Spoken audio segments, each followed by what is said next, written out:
Hey guys, Dr. Mike with Paramount Chiropractic, and today I'm going to talk about the 3 most common questions I get for a patient who's dealing with shoulder pain.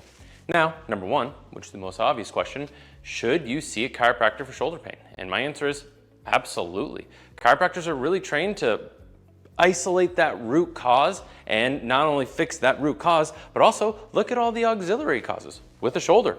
How are the nerves firing to the shoulder firing? How is the neck moving? Is the shoulder overcompensating for the neck? How about that mid-thoracic spine? How is the shoulder compensating for that?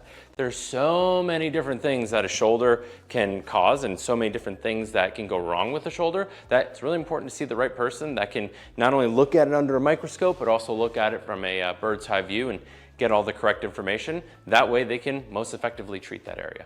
So that's going to be the first question. The next question is, how can sleep negatively affect my shoulder, right? Sleep is one of the best things you can do for your body. You should be aiming for 7 to 9 hours a night, getting full, deep, restful sleep, but a lot of people wake up with shoulder pain. Or when you sleep, is it rolling forward and you're hugging it like this, or is your shoulder going up, around, side to side? Really want to make sure we can isolate the reason why that's occurring and also work with you to figure out a good strategy to help bring that arm that's kind of flailing around in the air and bring it nice and low into a good structural anatomical position. Sleep's really tricky, and we pride ourselves on being able to handle the curveballs that negative sleep habits can affect us. So that's going to be the second question. The third question is, how come I have a shoulder injury without actually having a shoulder injury? And by that I mean, if I didn't pop or snap something in my shoulder, how come it's really bothering me? It's a really good question, right? We categorize things in the clinic as macro or micro traumas, right? Macro trauma is what the question is alluding to, right? A macro trauma is a car accident, sporting accident, oh, I tried to throw a ball as far as I could and I felt a pop in my shoulder.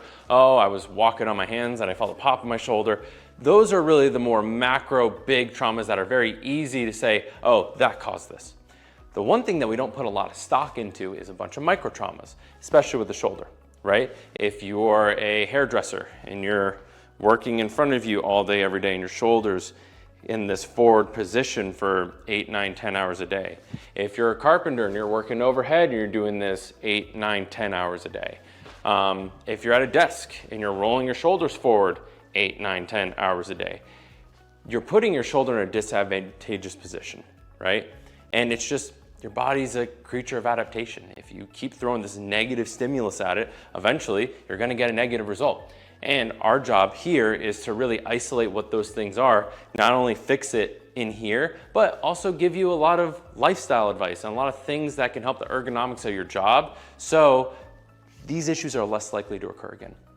So if you or know anyone who has some shoulder pains that's been negatively affecting them, whether it's you, friend, family, have them come on in. We'd love a chance to help them.